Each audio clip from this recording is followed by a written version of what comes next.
안녕하세요. 오늘도 사연살롱을 찾아주셔서 감사합니다. 저는 시댁에 전화위복을 선물하고 거액의 위자료와 함께 이혼을 한 30대 여성입니다. 전화위복이란 재앙이 바뀌어 오히려 복이 된다는 것을 뜻하죠. 여러분들은 그런 경험이 있으신가요? 사실 흔하지 않은 일이죠. 하지만 그런 일이 저에게 일어났는데요. 때는 올해예요. 올해 저희 시아버지가 칠순이 되셨거든요. 그래서 가족끼리 해외여행을 계획했어요. 베트남 다낭을 가기로 했죠. 그런데 당일 저를 포함한 시댁가족은 다낭으로 가는 비행기에 오르지 못했어요. 게다가 저를 제외한 시댁 식구들 모두 구급차에 실려가야 했죠. 그뿐만이 아니에요. 그 재앙 속에서 저의 도움으로 시댁은 큰 위기를 넘겼어요. 제가 시아버지의 목숨을 살렸거든요. 그건 그야말로 전화위복이었죠. 그리고 그것을 계기로 저는 이혼할 때 거액의 위자료를 받을 수 있었어요.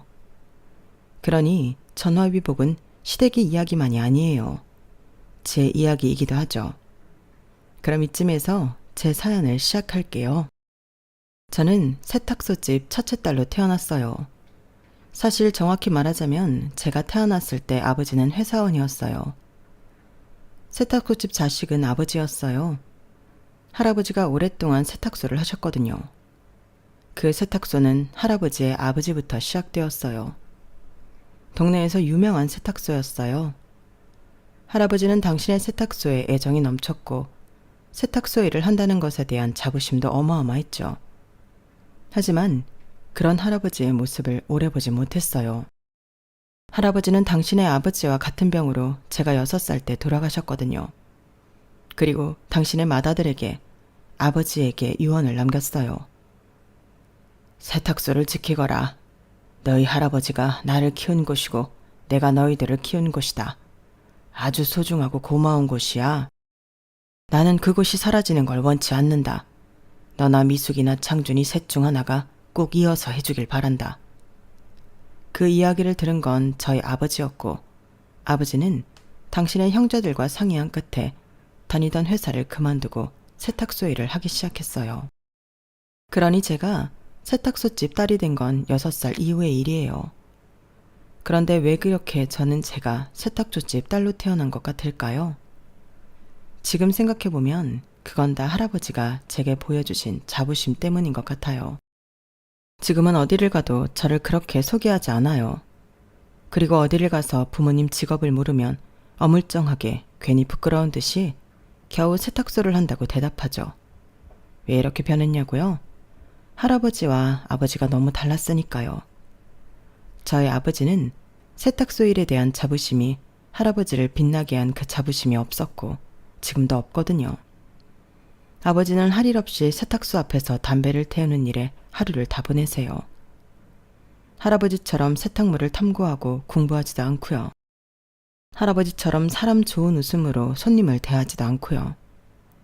할아버지처럼 부지런히 그리고 열심히 움직이지도 않아요. 사람이 보면 권태롭다고 할까요? 오는 사람 막지 않고 가는 사람 붙잡지 않는 느낌이에요. 그런데 사실 생계를 위해서 시작한 장사라면 그렇게 하면 안 되죠. 그래서 매번 옆에 있는 엄마만 전전긍긍했어요. 엄마가 손님을 맞이했고 세탁물을 달았고 망가진 옷에 대해 손님들이 컴플레인을 걸면 고개 숙여 사과했죠. 아버지가 물려받은 세탁소는 그런 분위기였어요. 그래서 엄마가 세탁소를 접고 다른 장사를 하자고 아버지를 설득하기도 했는데 아버지는 엄마의 말을 도중에 자르면서 절대 그럴 수 없다고 했어요. 아버지가 나한테 한 유언 기억 안 나? 그때 당신도 옆에 있었잖아. 그런데 어떻게 다른 장사를 하자고 날 꼬드겨?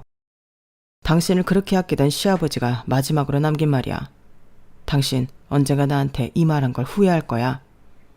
후회는 무슨. 지금 우리 가게가 제대로 굴러가질 않는데 무슨 후회예요? 세탁소 시작한 이후로 언제 한번 애들 든든히 먹인 적이 있어? 없잖아요. 내가 큰 걸 바라는 것도 아니고 내가 뭐 애들한테 메이커 입히고 학원 보내자고 해요? 그것도 아니잖아. 아주 기본적인 거잖아.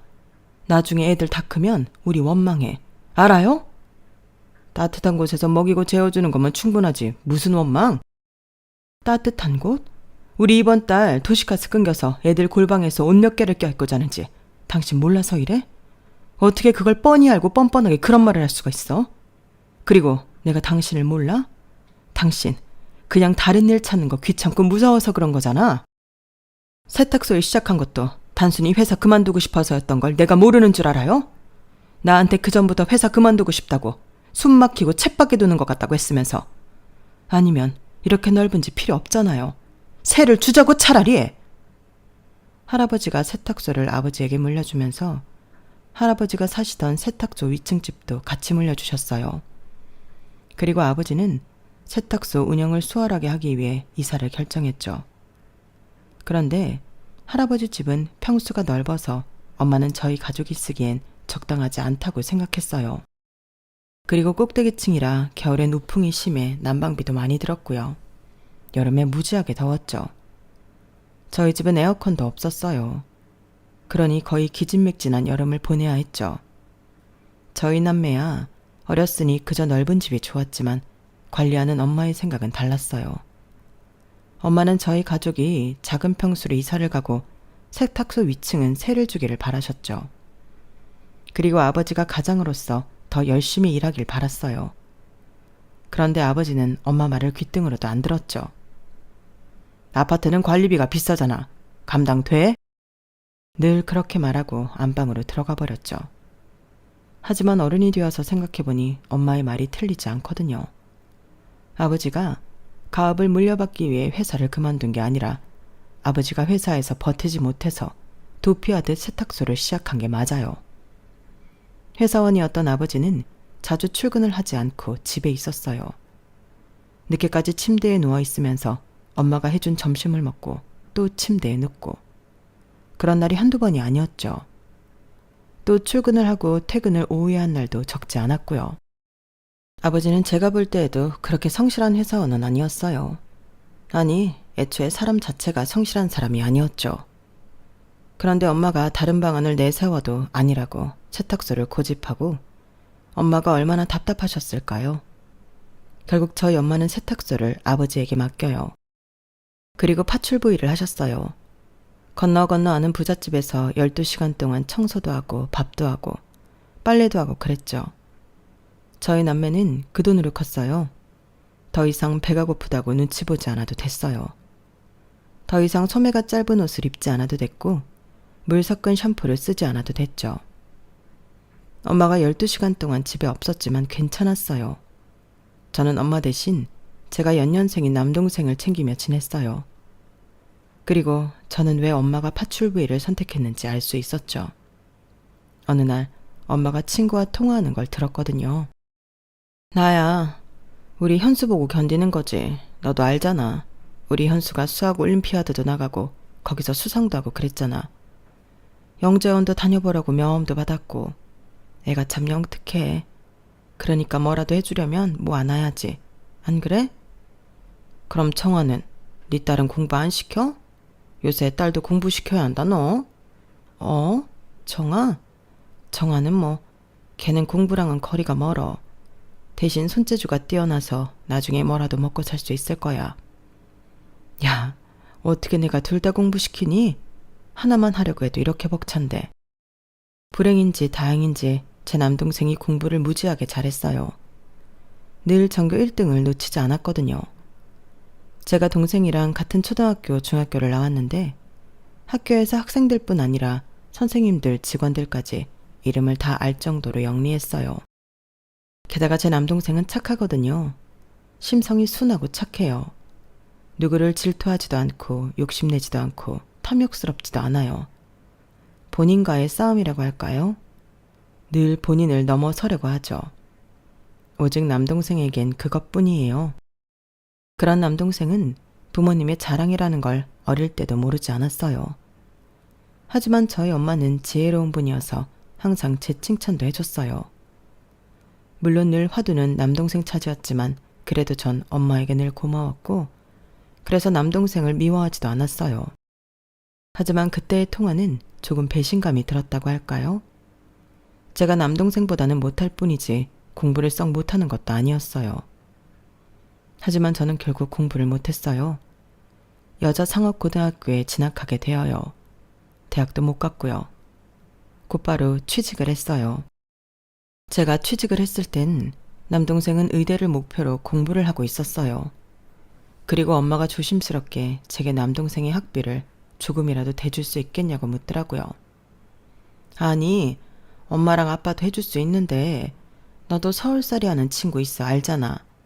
서울로 가고 그러면 생활비도 만만찮게 필요하니까. 나 어차피 집에서 출퇴근하면 집세 덜고 생활비도 덜고 그럼 돈이 좀 남지 않아? 그거 동생한테 투자한다고 생각하고, 어? 동생 의사 되면 너도 좋잖아.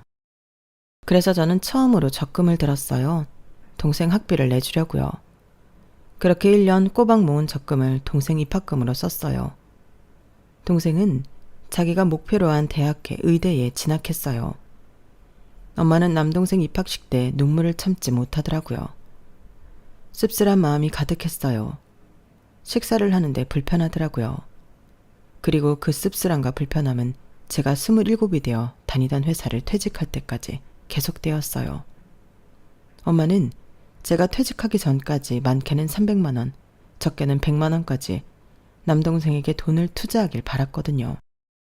주로 요새 허리가 아파 일을 오래 못한다는 이유였고, 그래서 제가 퇴사를 한다고 하니 엄마는 크게 화를 냈어요.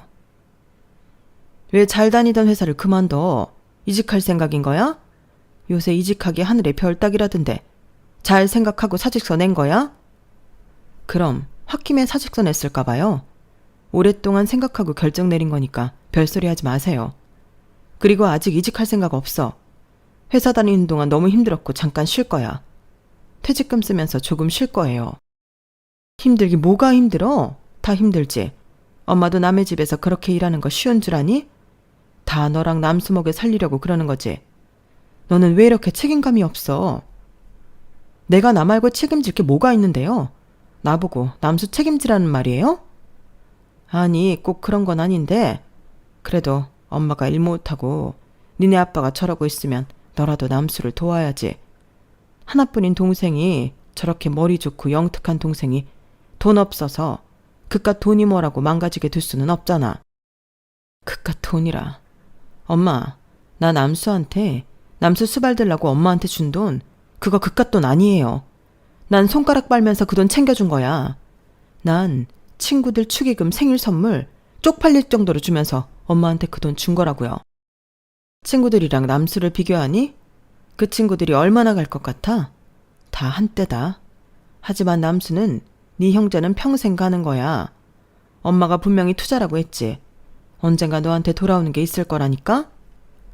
그러니까 엄마는 내가 회사 그만둬서 남수 뒷바라지 못하니까 화가 나는 거잖아요. 아니, 그런 게 아니라 나는 너를 걱정해서. 뭐가 아니에요. 이제껏 한 말이 다 그 말인데. 솔직히 까놓고 말해서 나도 대학 가고 싶었어요. 나도 대학 가서 친구들도 사귀고 하고 싶은 공부도 하고 그러고 싶었다고요. 그리고 내가 왜 지금까지 버텼는데. 지금 남수 군의관으로 군복무하고 있고 그 뒤엔 일해서 어쨌든 월급 받을 거고 그래서 지금 그만둔 거야. 알고는 있어요? 제가 그렇게 말하자 엄마는 처음으로 제게 미안하다고 말하며 안방으로 먼저 들어갔어요. 그리고 제가 쉬는 동안 저에게 한마디 말을 안 걸었어요. 저는 덩그러니 남겨진 유행이 지난 인형처럼 집에 빈둥거리다가 카페 아르바이트를 하기 시작했어요. 카페 아르바이트는 저에게 활기를 주었어요. 사무실에서 앉아있는 것보다 월급은 적었지만 훨씬 생기가 있었죠. 더구나 제가 음료를 제조하는 것이 재미있었어요. 커피 샷을 내리는 걸 처음 했을 땐 심장이 얼마나 떨렸다고요. 그렇게 저는 1년 만에 직원이 되었어요.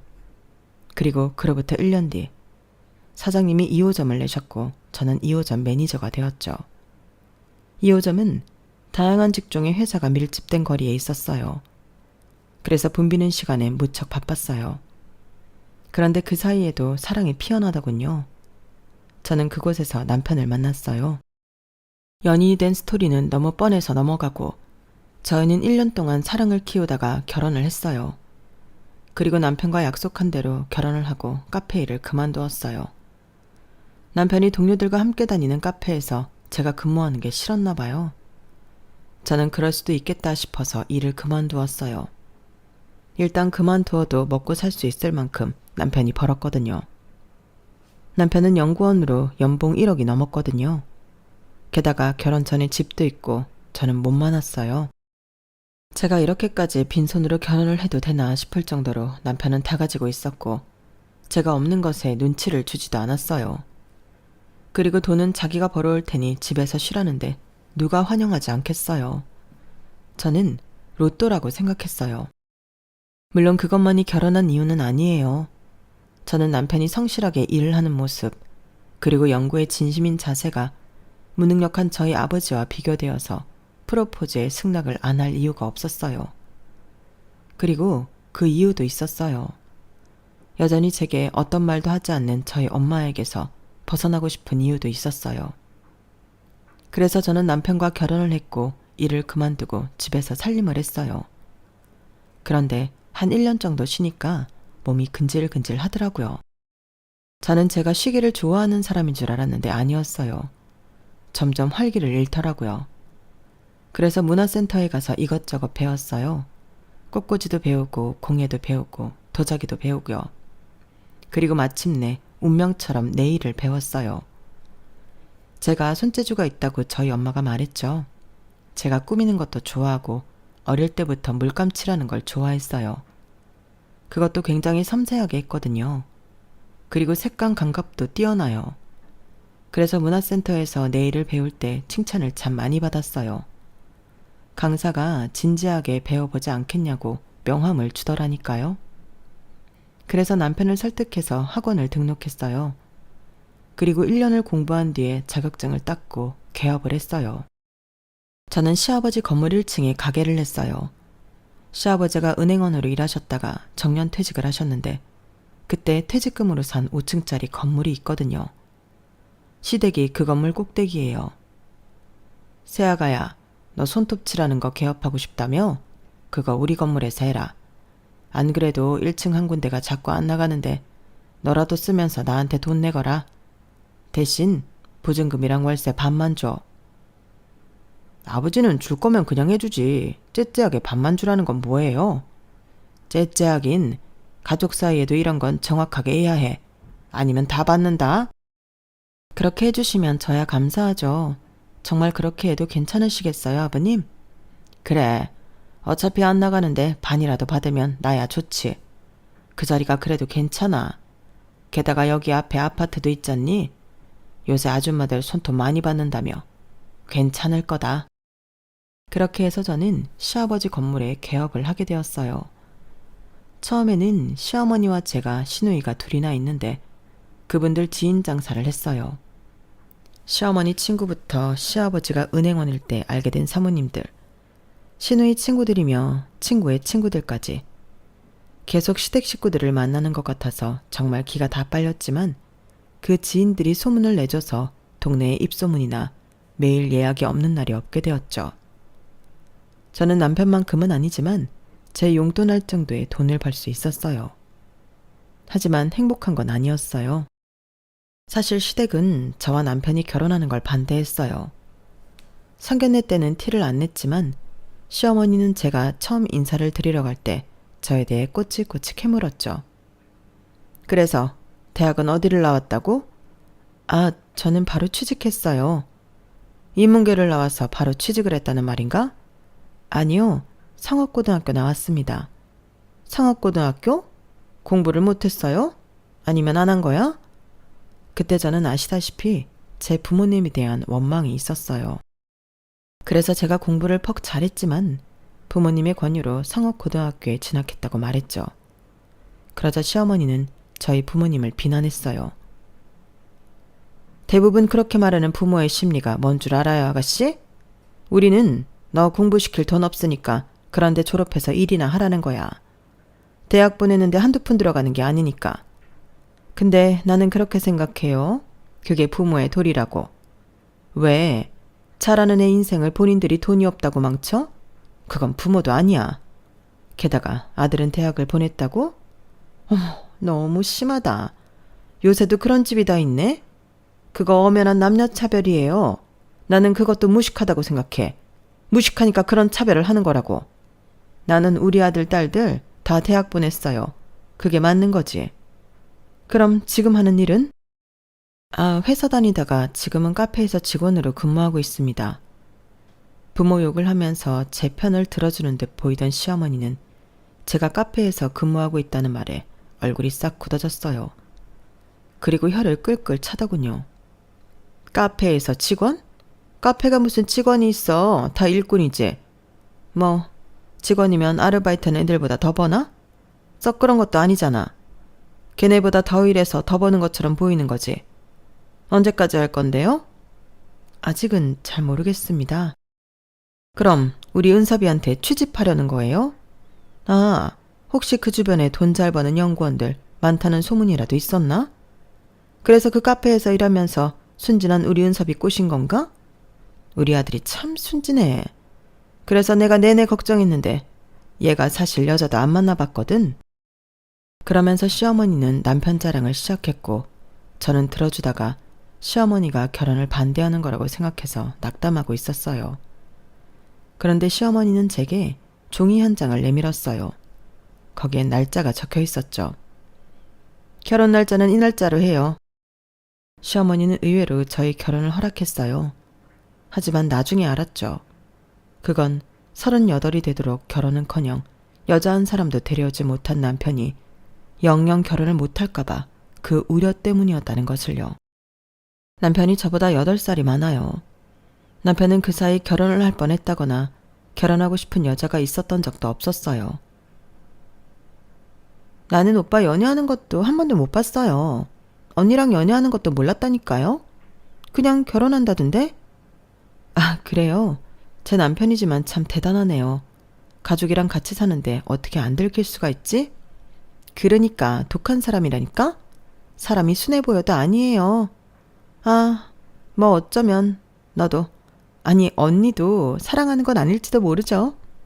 그냥 우리 엄마가 결혼할 나이 됐을 때부터 하도 결혼하라니까 데려온 걸지도? 네? 농담이에요, 농담. 그나저나 오늘 나 이후로 손님 없죠? 올라가서 포장 좀 같이 해줘요. 그리고 저보다 나이가 많은 시누이 2명도 저를 참 많이 괴롭혔어요. 첫째 시누이는 저보다 4살이 많은데요. 시아버지 건물 2층에서 온라인 쇼핑몰을 해요. 원래는 쇼룸을 하고 싶어 했는데 남편이 근처 중학교 교사인데 반대했다고 하더라고요. 그래서 첫째 시누이는 시도 때도 없이 아래층에 있는 저를 불러서 포장 아르바이트를 시켰어요. 내가 할 수 있는데 언니가 정성스럽게 한 아트가 망가지잖아요. 그리고 난 연장 손톱이라 부러지면 어떡해요? 그리고 온라인 홈페이지에 올릴 사진을 찍으러 같이 카페에 갈 때도 있었어요. 그럴 때 전 운전기사뿐 아니라 사진기사도 해야 했고 제가 사진을 잘 찍는 편이 아니라 잔소리도 들어야 했어요. 그리고 시누이는 2명의 조카를 꼭 제 가게로 하원시켰어요. 조카들이 6살, 4살인데 둘 다 딸이고 시누이를 닮아서 좀 야단법석해요. 좁은 네일샵을 뛰어다니는 건 기본이고요. 인조 손톱을 자기 손톱에 붙이려 하고 매니큐어를 칠해달라고 떼쓰기도 해요. 그리고 시누이가 가끔 아무도 없을 때 제 이름을 부르거든요. 기가 막히게 그걸 따라해요. 정아야, 정아야 이런다니까요. 그럴 때마다 혼내면 쪼르르 가서 시누이한테 이르고요. 언니는 애가 그러는 건데 눈에 불을 켜고 혼내면 어떡해요? 그게 매일 반복되어요. 그리고 둘째 시누이는 어떠냐면요. 저보다 2살 많고 미혼인데 화장품 회사를 다녀요. 나이 많다고 가끔 언니라고 안 부르는 건 기본이고요. 시어머니처럼 고졸이라고 가난하다고 사람을 막 깔봐요. 그리고 제가 시댁에 가면 온갖 심부름을 다 시키죠.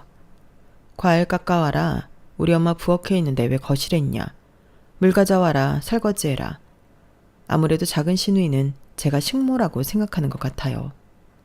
그래서 제가 애둘러 자리를 피하려고 하면 제 손을 탁 잡아요. 언니, 여기서 이러면 안 되죠. 이런 식으로 하면 아빠한테 가서 확 가게 빼라고 한다? 이렇게 저를 협박한 적이 한두 번이 아니에요. 그래서 제가 남편에게 하소연을 하면 남편은 제가 현명하지 못해서 그런 거라고 하죠. 그런데 왜 진즉 이혼을 안 했고 어쩌면 애초에 왜 결혼을 했냐고 생각하실 수도 있을 것 같아요. 그걸 지금부터 말씀드릴게요. 제가 결혼을 한 이유, 제가 결혼을 유지한 이유는요. 바로 저희 친정에 있어요. 말씀드렸다시피 저는 당시 친정에서 벗어나고 싶었고요. 가난이 싫었어요. 저는 어려서부터 가난했고 성인이 되어 직장을 구했을 때도 가난했어요. 엄마한테 남동생 학비라는 명분으로 거액의 돈을 갈취당했으니까요. 그리고 전 사실 회사 생활도 힘들었어요. 회사에서 따돌림을 당했거든요. 이유는 저도 모르겠어요. 하지만 그럼에도 꿋꿋이 다녔어요. 엄마의 말처럼 투자한다는 생각도 안 했어요. 그냥 가족이니까 해야 한다고 생각했을 뿐이에요. 그런데 되돌아오는 건 당연함이었고 비난이었죠. 전 신물이 났어요. 그래서 도망친 거예요. 결혼으로요. 그리고 제 결혼은 저를 가난에서부터 해방시켜줬어요. 시아버지 건물에서 남들보다 적은 돈으로 개업을 했고, 그리고 제가 개업을 하기 위한 초기 자금은 남편이 다 대줬어요. 저도 돈이 있었는데 남편이 자기가 해주겠다고 했죠. 학원비도 마찬가지고요. 그리고 남편은 순순히 제 용돈을 달에 200만 원씩 줘요. 원래는 그것보다 더 주겠다고 했는데 제가 200이면 족하다고 했어요. 충분하다고요. 그래서 전 그 돈으로 적금도 들고 사고 싶은 거 먹고 싶은 거 다 먹어요. 축의금도 많이 내고요. 어떨 때는 남편이 카드도 줘요. 밥 사라고요. 커피도 사라고요. 그럼 친구들이 저를 얼마나 부러워하는데요. 그리고 저희 시어머니도 나쁜 사람 같지만 같이 쇼핑하러 가면 꼭 제게 뭘 쥐어주세요. 그래서 전 명품 가방을 시어머니에게 처음으로 받았어요. 제가 너무 속물처럼 보이나요? 하지만 어떨 땐 돈이 위로가 되잖아요. 전 가난해서 그런지 그걸로도 참아지더라고요. 물론 남편과의 관계는 돈으로 해결되는 게 아니었지만요.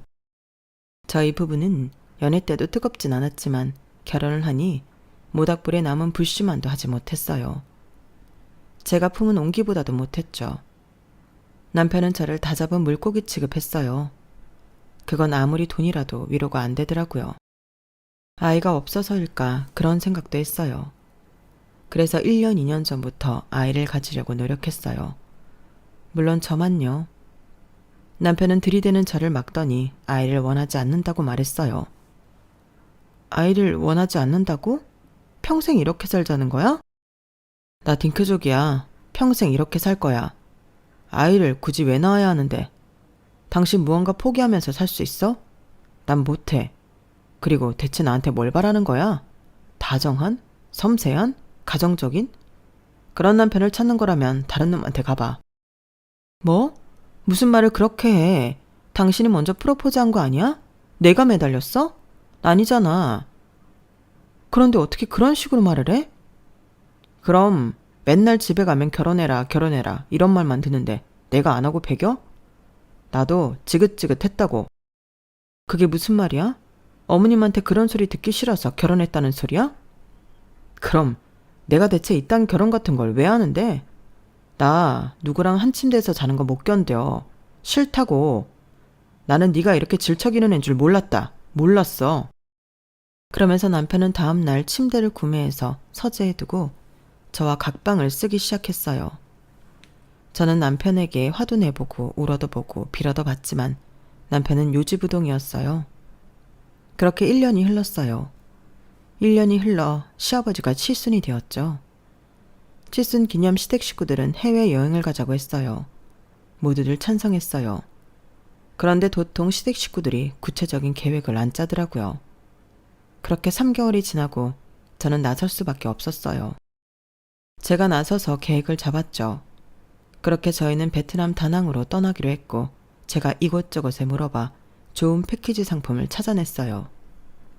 3개월 뒤에 떠나는 것으로 숙소는 1박에 50만 원짜리 풀빌라로 예약을 다 잡았어요. 모두들 만족했고 날짜가 다가오길 기다렸어요. 그리고 3개월 뒤 제가 운전을 해서 시부모님 남편 작은 시누이를 태우고 공항으로 갔어요. 하필 그날 비가 오더군요. 너랑 어딜 가려고만 하면 비가 오는구나? 에이, 그런 게 어딨어요, 어머님. 그냥 우연이죠. 베트남 가면 날씨 좋을 거예요. 날씨가 좋기는 무슨. 베트남 우기래요. 어제 확인해보니까 이번 달 우기더만. 너는, 아니 언니는 왜 매번 그런 식으로 일을 처리해요? 제대로 하는 게 없네. 그나저나 너 운전 좀 살살해라. 비도 오는데 사람 다 어떻게 하려고 그러니? 방지턱 좀 살살 넘어. 뒷좌석이라 불편해 죽겠구만. 살살 가고 있는데 불편하세요? 엉덩이 아파 죽겠다. 그리고 저기 화장실 좀 가자. 배가 자꾸 아프네. 그럼 나도 갈래. 언니 차 좀 세워요. 그렇게 요란하게 겨우 공항까지 도착했어요. 저희 식구들은 식사를 하고 체크인 시간을 기다렸다가 체크인을 했죠. 그런데 제 여권이 없는 거예요. 분명 집에서 나올 때 제가 여권을 찾으니 남편이 제 것을 챙겼다고 했거든요. 자기가 챙겼다며? 내가? 나 그런 말 한 적 없는데. 아까 집에서 나올 때 자기가 그랬잖아. 어허, 난 그런 적이 없다니까. 자기 건 자기가 챙겨야지. 어머, 언니는 못 가겠네? 예약 자기가 다 했는데 어쩌면 좋아? 그러게, 꼼꼼히 다시 한 번 더 확인을 했어야지. 어쩔 수 없네. 집에 가 있어. 나중에 돌아올 때 우리 픽업하러 오는 거 잊지 말고. 그렇게 제가 망연자실하고 있는데 시댁 식구 아무도 남편을 뭐라고 하는 사람이 없더라고요. 그리고 이제 정말 제가 돌아가야 했어요. 시댁 식구들이 피식피식 웃으면서 저를 빼놓고 안으로 들어갔죠. 저는 허망하게 서 있다가 시댁 식구들이 모두 들어간 것을 확인했어요. 정말 아무도 저와 함께 집으로 돌아간다고 말하지 않더군요. 하긴 남편조차도 저러니 누가 그러겠어요. 저는 터덜터덜 공항 밖으로 빠져나왔어요. 그런데 어디선가 구급차 소리가 들리더라고요. 저 멀리에 구급차가 있었어요. 무슨 일인가 싶어서 가보니 놀랍게도 저희 시댁 식구들이 아픈 표정으로 들것에 실려가고 있더라고요. 무슨 일이에요? 제가 이 사람들 식구인데요. 그러니 응급대원이 갑자기 식구들이 복통을 호소해 급히 이송 중이라고 말했어요. 그래서 저는 식구임을 밝히고 보호자로 따라갔어요. 남편이 죽을 것 같은 표정으로 있으면서도 제 쪽을 쳐다보지 못하더군요. 그리고 응급차는 공항 근처 대학병원 응급실로 갔어요. 시댁 식구들이 모두 일렬로 침대에 누웠어요. 그걸 보니 가관이더군요. 그리고 의사 선생님이 내려왔는데 대학병원 내과 펠로우로 있는 제 남동생이 내려오더라고요. 사돈 어르신, 누나? 단번에 저를 알아본 남동생이 무슨 일이냐고 묻는데 저는 아는 게 없어서 모르겠다고 했어요. 남동생은 시댁 식구들을 이리저리 보더니 대변 검사를 해보자고 하더군요. 콜레라가 의심된다고요. 그러자 신우가 이러더라고요. 무슨 일이시죠? 혹시 그것 때문인가 싶어서요. 어제 칠순잔치 기념으로 식구들이랑 회 코스 요리를 먹었는데 그것 때문일 가능성이 높겠네요. 그런데 왜 누나는 멀쩡하지? 남동생이 그 말을 하자 시댁 식구들 전부 딴청을 하더군요. 어제 회 코스 요리를 먹었다니 전 모르는 일이었어요. 귀가가 늦은 남편은 어제 분명 회식이 있었다고 말했는데 그게 아니더군요. 저는 남편을 노려봤어요. 남편이 다른 곳을 보더군요. 그리고 신우이가 대변통을 봤더니 얼굴을 붉혔어요. 이걸 어떻게 해요? 사돈 앞에서 이걸 어떻게 하냐고요? 검사는 해야 합니다. 지금 원인이 무엇인지 모르니까요. 그럼 다른 선생님으로 바꿔주세요. 난 절대 못해요. 엄마도 마찬가지잖아. 어떻게 사돈 총각한테 그걸 보여줘요. 절대 안 돼. 절대로. 검사는 검사일 뿐이라니까요. 남동생이 그렇게 말하는데도 다들 얼굴이 새하얗게 변했어요. 그리고 지금 내과 응급은 저밖에 없습니다. 빨리 하고 오시죠. 남동생은 그렇게 말하고 자리를 옮겼어요. 시댁 식구들은 한참을 엉거주춤하다가 배가 자꾸 아픈지 모두 화장실로 갔어요. 그리고 한참이 지나서 돌아왔어요. 다들 얼굴이 붉어진 채로 간호사에게 대변통을 주고 침대에 누웠어요. 그리고 얼마 뒤 남동생이 오더니 콜레라가 맞다고 하더라고요. 콜레라가 맞습니다. 그런데 제가 생각하기에 사돈 어르신 변이 좀 이상해서 정밀 검사를 받았으면 합니다. 남동생이 대장암이 의심된다는 소견을 했어요. 그러자 시아버지가 피식 웃으며 자기는 치질일 뿐이라고 했어요. 그런데 제가 그 말을 듣는데 좀 이상하더라고요. 여자의 촉이라고 할까요? 꼭 검사를 받아야 할 것 같았어요. 그런데 시아버지가 자꾸 떼를 썼어요. 그리고 다른 시댁 식구들도 제 남동생이 과잉진료를 하려고 한다며 화를 냈어요. 다들 자리를 피하려고 했죠. 그래서 제가 시아버지를 설득했어요. 아버님, 꼭 검사 받아보세요. 제가 기분이 이상해서 그래요. 검사 비용은 제가 다 댈게요. 그러니까 한 번만 받아보세요. 너까지 왜 그러냐? 나 건강 빼면 시체인 사람이다. 아니면 네 남동생이라고 감싸는 거냐? 검사 결과에 이상이 없다면 어떻게 할 거냐? 괜한 사람 가슴 졸이게 하고 어떡할 거냔 말이다. 그래, 요새 과잉진료 신고할 수 있다던데. 계속 이런 식으로 나오면 신고할 거예요. 맞아요. 왜 괜히 건강한 사람한테 겁을 주고 그래요? 고작 펠로우인 사람이. 그럴 자격이 있긴 해요? 나오든 아니든 손해보실 건 없죠. 한 번만 받아보세요. 제가 이렇게 나오자 시아버지는 검사를 받기로 했어요. 그리고 검사 결과는 대장암이었어요. 역시 대장암 초기시네요. 하지만 초기에 발견하면 완치율이 90%나 되니까 걱정하지 않아도 됩니다. 종양도 크지 않고 치료만 잘 받으시면 되겠네요. 정말 큰 행운입니다. 검사 안 한다고 하셨다가 하신 거라 들었는데 며느리분께 감사하셔야겠어요. 정말 큰 행운입니다. 의사 말에 시댁 식구들은 무척이나 놀랐고 아무 말도 하지 못했어요. 그리고 제가 검사 비용을 내고 돌아오니 시아버지가 제 손을 붙잡고 고맙다고 말했죠. 아가야, 정말 고맙다. 네가 아니었으면 몰랐을 것 아니냐? 검사하라고 해줘서 고맙다. 덕분에 내가 위기를 넘겼어. 아니에요. 아무 이상이 없었더라면 더 좋았겠지만 그래도 초기에 발견되어서 다행이에요, 아버님. 이제 병원 미루지 않고 다니고 치료 잘 받아서 완치하세요. 아버님은 할 수 있을 거예요. 그래, 고맙다. 정말로는 내 생명의 은인이다. 내가 앞으로 더 잘하마. 시아버지는 연신 제게 고마움을 표현했어요. 그리고 그런 시아버지를 보며 시어머니는 옆에서 빈정거리기 바빴죠. 검사해보라고 말한 게 뭐 대단한 일이라고? 말은 나도 할 수 있네요, 뭐. 발견한 의사한테 고마워해야지. 맞아, 아빠 좀 그만해. 유난이야 정말. 사람들이 다 쳐다보잖아. 고작 검사해보라고 한 게 뭐가 대단한 일이라고. 그러니까 언니도 고작 이까진 일로 유세 부릴 생각하지 마세요. 의사가 판단을 잘해서 이렇게 된 거지. 언니 덕분 아니에요. 그래요. 의사가 콜레라 검사하면서 이상해서 언니한테 말한 거지. 언니가 발견한 것도 아니잖아요. 그냥 언니는 부추겼을 뿐이지. 그러니까 너무 어깨 올리지 마요. 지금 얼마나 웃긴 줄 알아요? 본인이 의사인 것 마냥. 우스워요. 둘 다 적당히 하세요. 시어머니와 두 시누이가 그렇게 말하며 빈정거리자 시아버지는 듣다 못해 손가락질을 하며 화를 냈어요. 다들 뭐라고 하는 거야? 새아가 아니었으면 나는 검사도 안 하고 집으로 갔을 거고, 그러면 늦게 발견되어서 완치율도 낮았을 거다. 내가 죽었을지도 모른다고. 하지만 지금은 완치율이 90%나 된다고 하잖냐. 그러니 새아가한테도 고마워해야지. 그리고 너희 둘은 그게 무슨 말버릇이냐? 그래도 손윗사람인데 대우해줘야지. 내가 그렇게 가르쳤니?